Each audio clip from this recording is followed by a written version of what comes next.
Hello and good afternoon, good morning, or good evening, depending on the time you're listening to this. I'm Garrett J. Lawrence, your host of People Watching, and we've got a pretty good show ahead of us. It's going to be a little bit of a quick one. Really depends on how passionate I get about some of the topics here. But it's the day after Thanksgiving. It's Friday, November 28th. We are coming hot off of the heels of a couple good stories and things to talk about this week. We had an interesting statement from Donald Trump earlier this week about importing third world countries into the U.S. In terms of immigration. We also had two guardsmen, National Guardsmen in D.C., get shot and ambushed on the 26th, as well as the deportation of an illegal immigrant, which headlines have kind of skewed opinion about because of the framing. But we're going to kind of talk about all of those things today. We might kind of blow through these things or we might not. But to get things rolling, I'm sitting here at another desk, another setup here outside. It's really cold. My hands are cold. And I don't know exactly how long I'd like to keep this set up. I think it just should be just for today. So bear with me. My hands might get really cold and I might want to go scream and run and go inside. Or maybe not. But I kind of like it. I'm going to be taking this table home with me to the home studio after I'm done here on vacation for Thanksgiving. But we never stop. I never stop. It's still Thanksgiving break for me. I have had to do a couple of side jobs this week, but we took a little bit of a break during the middle of the week with the show. Recorded on Monday, covered a couple topics. That was fun. That was right before the National Guardsmen were shot. And then it was just kind of an iffy day in terms of headlines. We kind of talked about the resignation of Marjorie Taylor Greene, which surprised a lot of people. Maybe not me or some others, but it was an interesting week in terms of headlines. Nothing super sporadic, but of course, like always, you get to the midweek and things seem to spike, and we have plenty of things to talk about. So that was exciting. Next week, hopefully, we're going to have our next guest on, a friend of mine. Hopefully, if things go well and no scheduling conflicts happen, he's a videographer and photographer and director for a local place back home where I record. But let's kind of dive in. So the big thing, we got two big things that I really want to talk about, but we're kind of going to do a little bit of a slow lurch into what I want to talk about with a little message that Trump sent out to everybody on Truth Social on the 27th at 11 p.m. It's in lieu of Minnesota experiencing some weird Somali tribal crap, some third world crap that should not be here in the first place. But and I think a lot of Americans have expressed frustrations with how immigration has gone and how assimilation is kind of out the window. And a lot of these people bring their culture here, whether it's adhesive with American culture or not, and it affects voting, it affects the demographics. It's going to affect the census later in the next couple of years. And so it seems like Trump is wanting to halt all immigration from any third world countries, which I'm pretty for. It's to the point now where it's not even about illegal immigration. Ron DeSantis and J.D. Vance have kind of hit around this. It's not even about illegal immigration. It's about like immigration altogether right now and how we need to slow that process as well as continue deportations and maybe make it a little bit harder to get into the U.S. for the next couple of years as we do kind of a hard reset from what we've experienced since really Bush and then Obama, and especially during Biden's term where we had, 2.4, or was it more? I think it was like either 2.4 million crossings or 2.1 million crossings illegally just in 2023. And then you can check the DHS website for that. But without further ado, we're going to read this Truth Social tweet here. fires me up. So, Trump starts off with a very happy Thanksgiving salutation to, or do I read this in his voice? A very happy Thanksgiving salutation. I have a terrible impression of him, so I'm not going to do that. I don't want to embarrass myself. But so let's get started. A very happy Thanksgiving salutation to all of our great American citizens and patriots who have been so nice in allowing our country to be divided, disrupted, carved up, murdered, beaten, mugged, and laughed at, along with certain other foolish countries throughout the world for being politically correct and just plain stupid in all caps when it comes to immigration. The official United States foreign population stands at 53 million people, according to the last census, most of which are on welfare from failed nations or from prisons, mental institutions, gangs, or drug cartels. They and their children are supported through massive payments from patriotic American citizens who, because of their beautiful hearts, do not want to openly complain or cause trouble in any way, shape, or form. True. They put up with what has happened to our country, but it's eating them alive to do so. A migrant earning $30,000 a year with a green card will get roughly $50,000 a year in benefits for their family. The real migrant population is much higher. The refugee burden is the leading cause of social dysfunction in America, something that did not exist after World War II, parentheses, failed schools, high crime, urban decay, overcrowded hospitals, housing shortages, and large deficits, etc., close parentheses. As an example, hundreds of thousands of refugees from Somalia are completely taking over the once great state of Minnesota. Somalian gangs are roving the streets looking for prey, quotations, as our wonderful people stay locked in their apartments and houses, hoping against, I think he meant to say betting against hope, but he says hoping against hope that they will be left alone.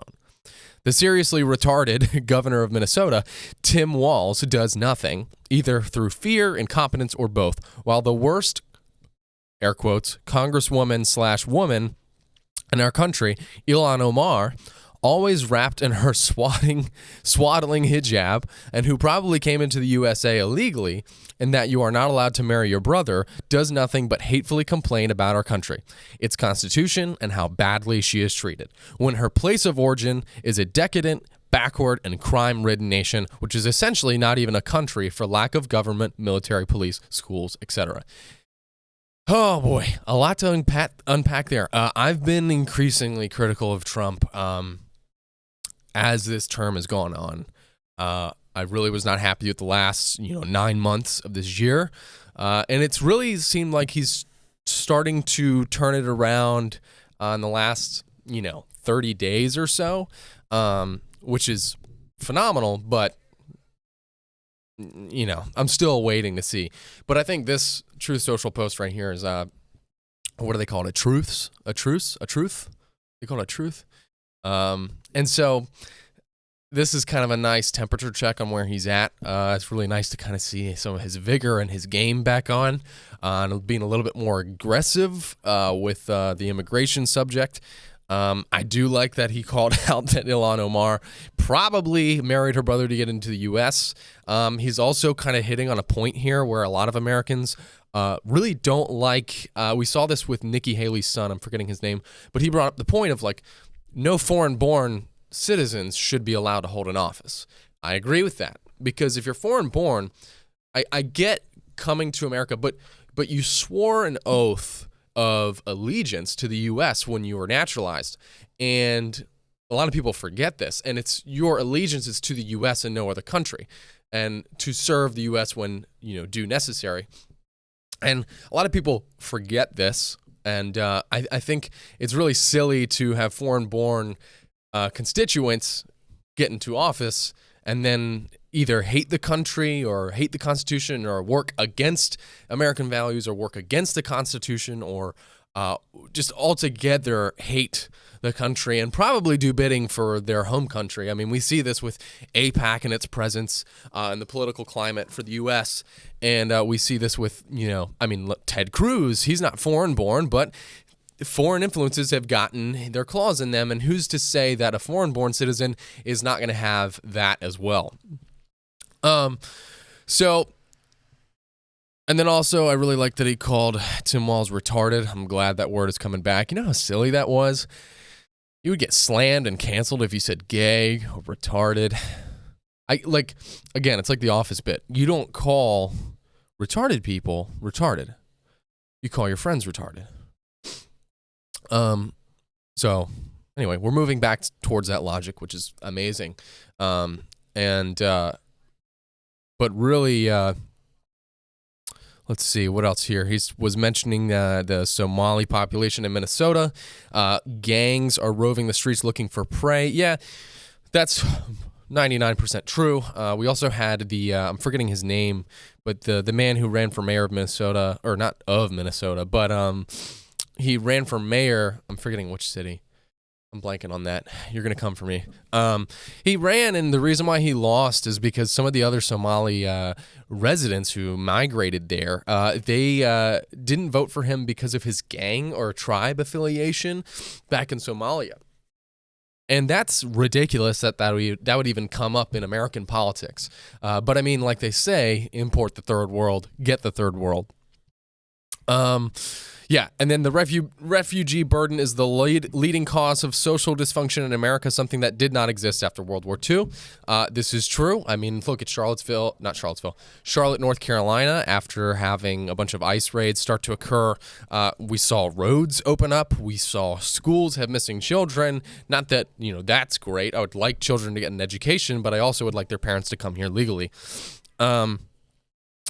They also cost, this isn't something he mentioned, but I've talked about it on the last episode, and I've talked about it a bunch this week, but the illegal immigrants cost Americans either between $150 billion a year on the low end and upwards of $451 billion a year in fiscal drain.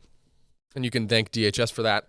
Not only that, but Texas had 30,000 hospital visits in July, I believe. It was either July or June, and they're able to record these numbers pretty easily. But it costed them $121 million just for 1 month of 30,000 visits from illegal immigrants.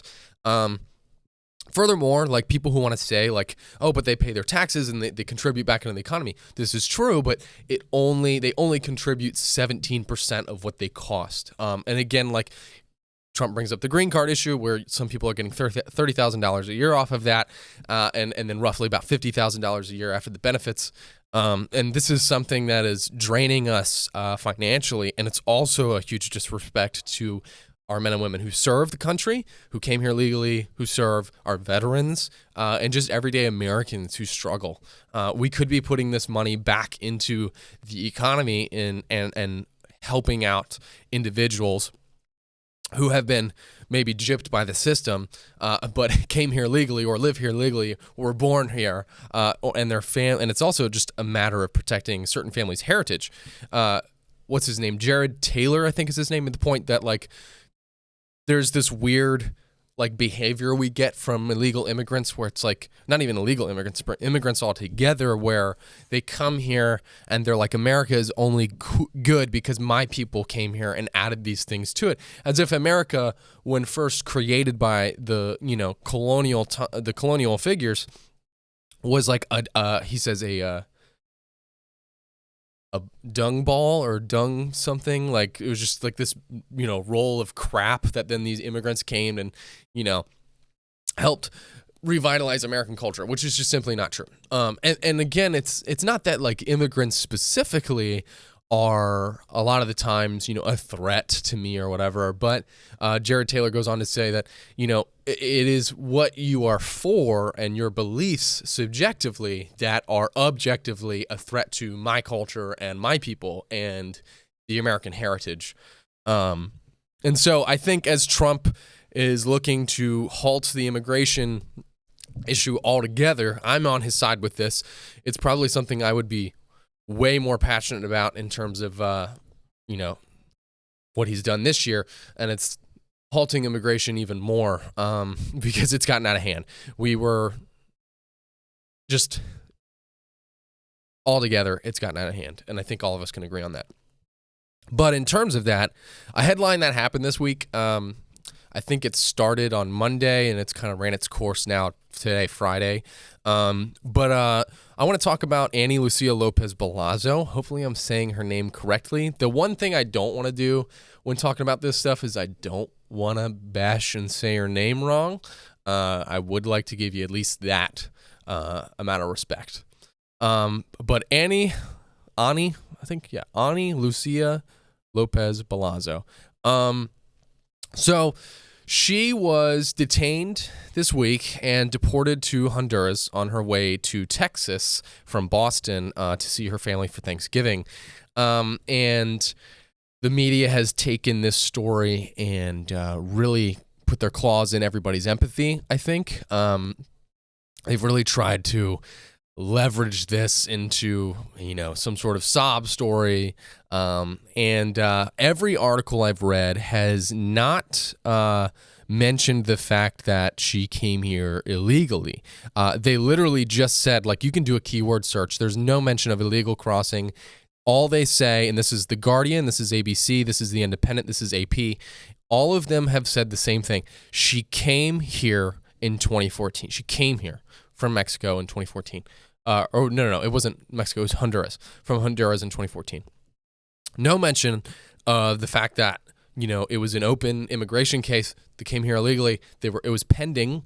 Also, no mention until later in the article, obviously, that originally from her family, and then I believe the people who originally detained her, originally there was a removal order from 2015.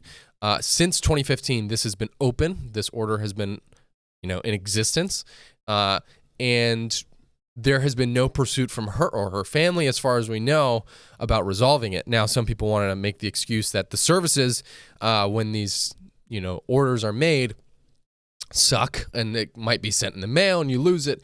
But, that's a sorry excuse for, you consciously know you're here illegally. If I came here illegally and the risk is I get deported, obviously, though, we didn't really have that risk until the last year.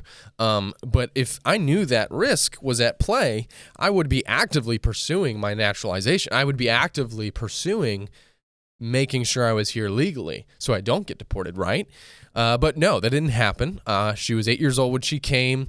She went to high school, and then she was in attendance at Brabson University.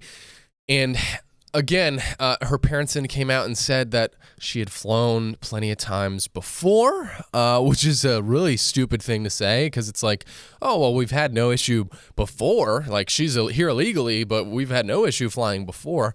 And that's just a really, I think, dumb thing to say, because it's like, okay, well, we're cracking down on immigration now. It doesn't matter what was happening before. No, I am gonna say, I do feel bad for her. My empathy goes to her individually. Okay, yeah, it was a nonviolent crime, so it's not like she's a horrible person. But where my empathy drops off is we have to start enforcing these laws so this doesn't happen. The only reason we're getting these, empathy, pearl clutching, stories is because people have come here illegally and not gone through the process. Now, that doesn't mean I'm against, reforming the immigration process and maybe making it easier. Obviously, outside of the fact that the process needs to be slowed down altogether. But we know the immigration process is hard, even though I know a lot of people who have immigrated here from several countries, Mexico, Vietnam, Russia, and it's never appeared as hard as it's made out to be from people who have come here illegally. So I'm still not 100% sold on that. Point being, I can't really, my empathy will only go as far as, yeah, that sucks. You got deported on your way going to Thanksgiving. That's awful. That, if that happened to me, it would be horrible. I can agree with that. But I can't dismiss the crime, right? And the reason it's a crime is because people aren't obeying the law. This is the one law we have. And yes, I think, there is the law versus, like, there are sinful things that can be a law, and there are good things that can also be like, legal versus ethical or whatever, where it's like, there are sinful things that are legal, and there are, good and not sinful things that are illegal. So anyway, that's a different conversation, but it's a nonviolent crime, and we have to enforce it either way. Because if we don't enforce this violent crime or nonviolent crime, then we either that leaves it open to debate for not prosecuting other nonviolent crimes, but also it's like if we don't prosecute this one instance, no matter the instance, no matter the level of empathy, we have to prosecute them all the same, because otherwise it leaves a gray area, and otherwise people get the idea that they can come here illegally, and we can't have that happen. So that's just something we need to keep in mind. But her lawyer then went on to state that, well, he kind of dug himself a hole here, because a lot of people want to take this story and they want to say it was racially motivated, or they profiled her. But the real story, and this is from her lawyer, I think it's like Tolambo or something. I'm forgetting his name right now. But he's stating basically that she went already through security totally fine. Okay, that's great. So there was no profile during security, and then was checking in and had issues with her ticket, which then sent her to customer services, which then led to the unveiling from, I guess, authorities there, where it was determined that she was here illegally. Oh no. Go figure. You're trying to fly somewhere, and deportations are happening all over the place, and there's, tons of new ways to vet. It's kind of like, what did you expect? But there was no profiling there. She was immediately detained. Now, a judge did try to put an order in to prevent her for at least 72 hours from being deported. Here's the thing. ICE and the DHS is going to override that, because why are you trying to protect her now, right? Like, why didn't this judge or even people in her family reach out and try to resolve this issue before? So DHS looks, oh, that's cool. You have an order to prevent her from being deported. Well, guess what? We have an order of removal that is 10 years old, and there is no apparent, as far as we know, pursuit of resolving this issue. So again, I don't, whatever. DHS comes out, and this is their statement. Okay, so it took them, I believe, a day or two before coming out with this statement. It was this morning. DHS states, this illegal alien entered the country in 2014, and an immigration judge ordered her removal from the country in 2015, over 10 years ago, period. She has illegally stayed in the country since. Lopez Baloza will remain in ICE custody pending removal. There you have it, folks. That's the law being enforced. I'm sorry. I'm sorry. That sucks. But we got to enforce the law now. Now, I would like to kind of read the article here from The Guardian. This is one of the better articles. Still not, though. Still not all the way the best. All right. Their headline reads, again, this is such a headline-worthy story. Headline reads, it's getting dark out. Kind of crazy. It's like 4 o'clock. Headline reads, college student deported when flying home for Thanksgiving despite court order. Really misleading. Super awesome. Again, this is from Associated Press. Student heartbroken after being sent to Honduras while trying to travel from Boston to Texas, attorney says. A college freshman trying to fly from Boston to Texas to surprise her family for Thanksgiving was instead deported to Honduras in violation of a court order, according to her attorney. Okay. Trying to fly from Boston to Texas to surprise her family. And she might have been, but do we know that's true? Like, it just seems like complete, cannon fodder into making this, a pearl clutch. Ani Lucia Lopez Baloza, 19, had already passed through security at Boston Logan International Airport on 20th of November when she was told there was an issue with her boarding pass. again, not racial profile, said her attorney, Todd Pomerleau. That's what it was, Pomerleau. The Babson College student was then detained by immigration officials and within 2 days sent to Texas and then to Honduras, the country she left at age 7. Air quotes, "She's absolutely heartbroken," Pomerleau said. "Her college dream has just been shattered." Well, how did she even get to college illegally? According to U.S. Immigration and Customs Enforcement, ICE, an immigration judge ordered Lopez Beloza deported in 2015. Pomerleau said she wasn't aware of any removal order. However, and the only record he has found indicates her case was closed in 2017. But we don't know. That's the thing. They have the order. DHS has an order on their statement saying that she was still here illegally, and it's been pending since then, and there's been no pursuit. Air quotes.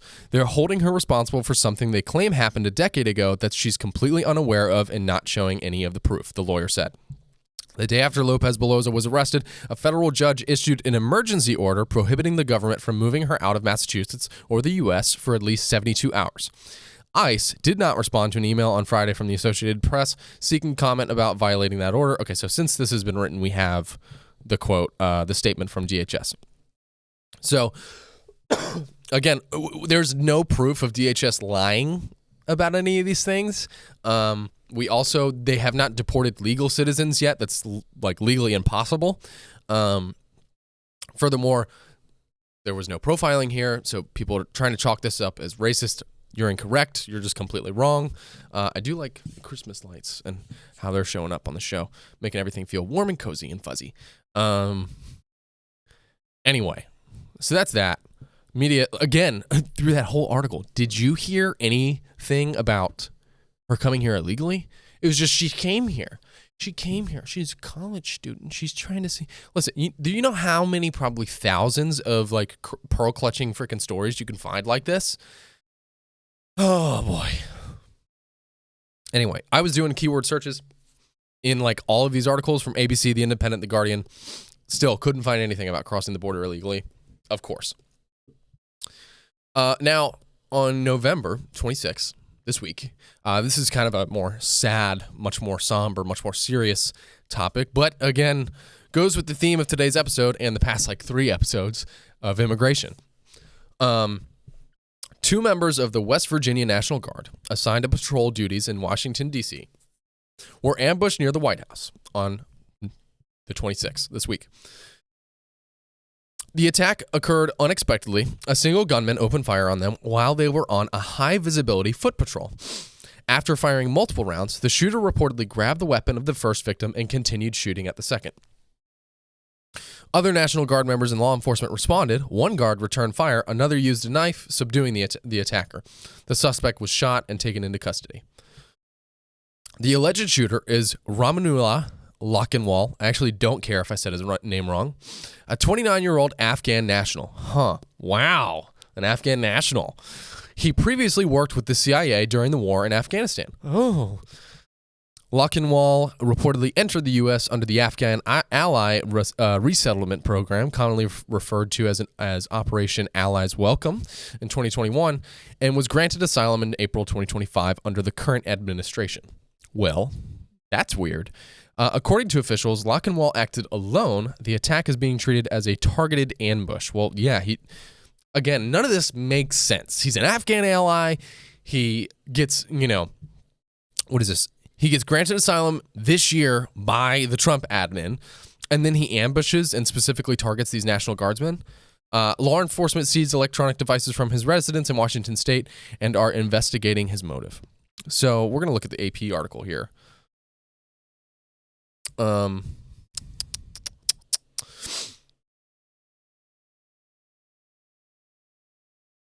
Okay. Suspect in shooting for National Guard members now facing a first-degree murder charge. Wow. Who would have thought? Thank God. Charges against the man accused of shooting 2 National Guard members have been upgraded to first-degree murder after one of the soldiers died. The U.S. Attorney for the District of Columbia announced Friday Specialist Sarah Beckstorm, 20, and Staff Sergeant Andrew Wolf, 24 were hospitalized in critical condition after the Wednesday afternoon shooting near the White House. Trump announced Thursday evening that Beckstrom died. Oh, man. Yeah. Yeah, that sucks. U.S. Attorney Jeanine Pirro, her office, said the charges against Ramanullah Lochinwal, we're going to just refer to him as his last name, Lochinwal, a 29-year-old Afghan national who worked with the CIA during the Afghanistan war, now include 1 count of first-degree murder, 3 counts of possession of a firearm during a crime of violence, and 2 counts of assault with intent to kill while armed. Beckstrom and Wolf were deployed with the West Virginia National Guard as part of Donald Trump's crime-fighting mission that federalized the D.C. police force. The president also has deployed or tried to deploy National Guard members to other cities to assist with mass deportation efforts, but has faced court challenges. I mean, this is awful.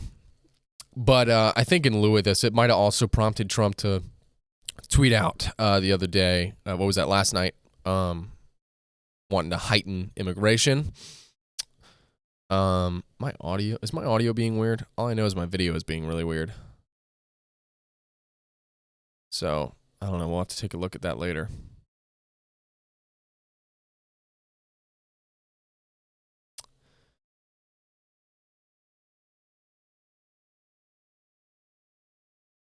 I feel like this website is just buggy. It's bogging down my recording. Okay.